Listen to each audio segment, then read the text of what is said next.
Bonjour à tous et à toutes. Je suis le président de fibromyalgie.fr.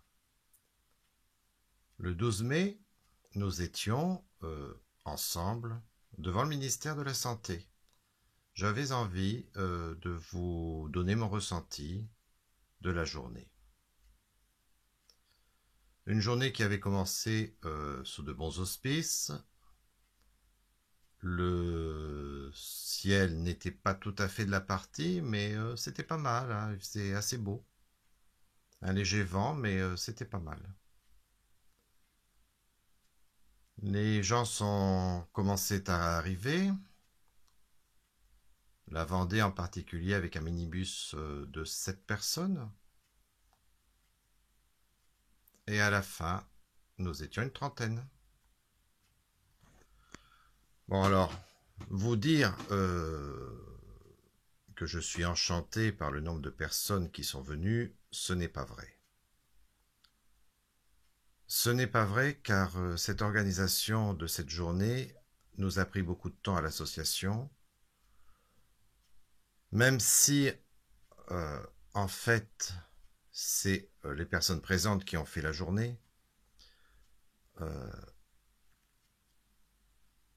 c'est un peu décevant, surtout sachant que le député Carvalho avait prévu de venir, ce que nous avions annoncé. C'est décevant aussi parce que la pétition que nous avons lancée il y a à peu près 2 mois n'a récolté que 13 à 14 000 signatures, ce qui est largement insuffisant. Après, nous avons passé ensemble un super moment. Nous n'avons pas été reçus au ministère, mais ce n'est que partie remise. Alors, c'est vrai que c'est assez désagréable. La journée mondiale, c'est le 12 mai, tout le monde le sait, et en particulier le ministère de la Santé.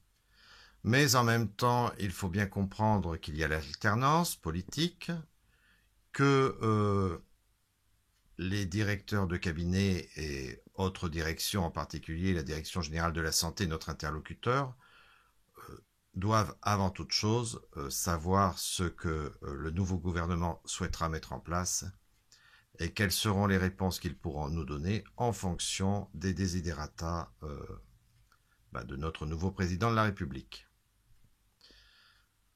Sachant cela, néanmoins, la journée a été chargée d'émotions, très fortes comme à chaque fois, de belles amitiés se sont nouées, et puis il y a quand même un message très relayé par les journaux. La journée mondiale de la fibromyalgie, c'est quand même aujourd'hui la 24e, c'est quand même quelque chose. Pour ceux qui sont venus, soyez assurés que vous avez eu tout mon soutien. Vous avez été remarquables. Vous êtes venus de loin, certains sont venus du sud de la France, de très loin. Vous avez fait acte de présence pour l'ensemble des fibromyalgiques et en particulier tous ceux qui sont alités et auxquels j'adresse toutes mes pensées, les plus chaleureuses. Mais ils étaient là avec nous et ils l'ont montré sur les réseaux sociaux. Vous avez été remarquables et vous avez chaleureusement félicité le député Patrice Carvalho. Et ça, pour moi, c'était une belle récompense parce que ce député, depuis maintenant plus d'une année, se bat pour nous pour faire avancer la cause de la fibromyalgie, pour faire avancer ce que vous vivez tous les jours, ce qui est difficile pour vous, en espérant vous offrir demain un meilleur mieux-être, une reconnaissance de la maladie. Mais ça, soyez-en assurés. Je me battrai tous les jours. Je ne renoncerai jamais, c'est le titre de l'association aujourd'hui, je ne renoncerai jamais. Vous pouvez en être certain. Aujourd'hui, et malgré la non-présence des associations, en dehors des 4 ou 5 présentes, aujourd'hui je lance un appel à l'ensemble des associations. Ça suffit. Ça suffit d'être chacun de notre côté. Nous avons tous des idées, Nous avons tous des propositions à faire. Nous avons tous des particularités. Mais il n'y a qu'un seul mot d'ordre. La fibromyalgie, il n'est pas question de renoncer. Il n'est pas question d'aller chacun chercher argent ou honneur. Moi, personnellement, sachez-le, ça ne m'intéresse pas d'être obligé de faire le pitre sur une vidéo pour essayer de faire passer un message. Je ne cherche pas les honneurs. Ça ne m'intéresse pas. Ce qui m'intéresse, c'est vous. Ce qui m'intéresse, c'est vous. C'est la seule chose qui compte. Que vous, demain, puissiez avoir au minimum un soulagement. Ne rêvez pas, je ne peux pas vous promettre un traitement. Je ne peux même pas vous promettre qu'on saura un jour ce que c'est que la fibromyalgie. Même si il y a des avancées aujourd'hui qu'on commence à se dire que peut-être au niveau du cerveau et au niveau des analyses sanguines, nous allons pouvoir arriver à sortir des marqueurs. Nous avons quelques informations en particulier sur des tests sanguins qui seraient déjà en route aux États-Unis depuis 2012, ainsi que des examens faits sur le cerveau qui vont permettre aux chercheurs d'avancer. Les chercheurs cherchent. Ne croyez pas qu'ils ne font rien. Les chercheurs cherchent. L'INSERM va nous donner un jour son rapport qui va prendre en compte l'ensemble de ce qui a déjà été vu, su et réalisé. Et derrière, la HAS pourra émettre ses recommandations de bonne pratique. Ce qui veut dire que de toute façon, demain, alors bien sûr, vous êtes pressé. Je comprends bien que vous soyez pressé. Je comprends bien que vous ayez mal. Moi, le premier, je sais que vous avez mal. Vous savez que je ne suis pas fibromyalgique, mais moi, je sais. J'ai vécu avec une personne fibromyalgique. Je sais très bien ce que vous pouvez endurer. Et si j'ai mis un S à l'époque, quand nous avons créé l'association fibromyalgie.fr, ce n'est pas pour rien. Je sais très bien qu'il y a différents stades de fibromyalgie. Et ces différents stades vous permettent, peut-être pour certains encore, de travailler, et je leur tire mon chapeau. Mais pour certains d'être totalement grabataires, et je leur tire encore plus mon chapeau, parce que je sais comme c'est difficile de simplement pouvoir se lever le matin, simplement pouvoir déboucher une bouteille d'eau. C'est excessivement difficile quand on a la chance de pouvoir transporter cette bouteille d'eau. Je sais toute la peine que vous avez. Je sais que vous êtes dans des difficultés financières terribles. Je sais que votre vie est totalement, totalement solitaire pour la plupart d'entre vous ou pour beaucoup d'entre vous. J'en profite aussi pour tirer mon chapeau à toutes les personnes qui n'ont pas abandonné et qui vous suivent, qui restent avec vous malgré les difficultés, en particulier vos maris ou vos épouses. Je leur tire mon chapeau. Parce que franchement, c'est difficile pour elles aussi.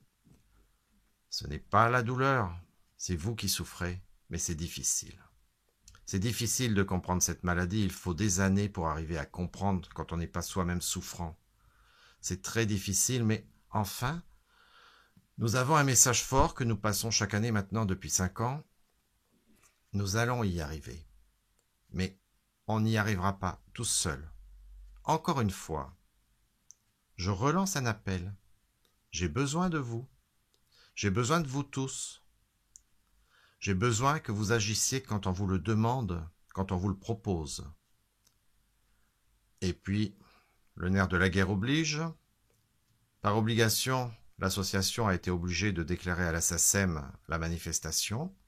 L'association a été obligée d'acheter un haut-parleur pour pouvoir se faire entendre, ce qui vous a permis aujourd'hui d'avoir sur les réseaux sociaux le discours de Patrice Carvalho, qui était un très bon discours, qui était un discours humain, cordial, à votre écoute.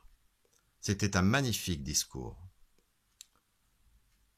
À vous maintenant de le partager sur les réseaux sociaux, de l'envoyer aux journaux, d'essayer qu'il soit le plus possible médiatisé parce qu'il est important ce discours.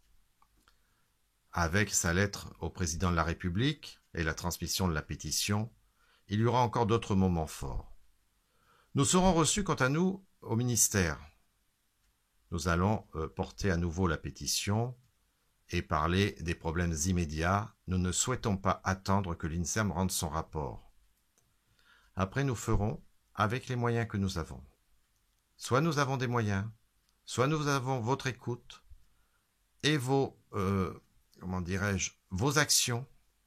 Mais assez des actions individuelles, ce n'est pas porteur. Il faut des actions collectives. Des actions collectives avec vos associations, ensemble. C'est pourquoi je lance un appel à l'ensemble des associations, qu'elles soient nationales, qu'elles soient locales. Les associations locales font un travail remarquable et vous êtes dans le quotidien, tous les jours, en vous apportant écoute, soutien. C'est extraordinaire ce qu'elles peuvent faire. Mais les associations locales doivent s'unir, au minimum, par une alliance d'associations. C'est-à-dire une alliance d'associations que nous sommes tous ensemble, chacun avec nos particularités, chacun avec nos idées, mais avec un désir commun d'avancer, un mouvement commun et un minimum de socle commun. C'est-à-dire, tout simplement, de la recherche, des cohortes pour étudier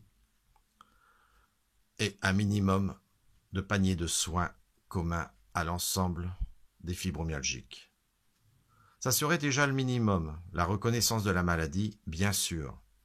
Vous êtes malade, vous souffrez, vous avez une maladie, c'est aujourd'hui certain. Eh bien ça suffit déjà pour lancer en commun un fort mouvement, un grand mouvement, qui pourra demain faire pencher la balance en votre faveur, en notre faveur. Encore une fois, l'association Fibromyalgie, même si c'est une fibromyalgie.fr, même si c'est une association nationale, c'est vrai que c'est une petite association, mais on essaye de faire bouger les choses. Et le 12 mai, on n'était que 30, mais qu'est-ce qu'on nous a entendu? Merci.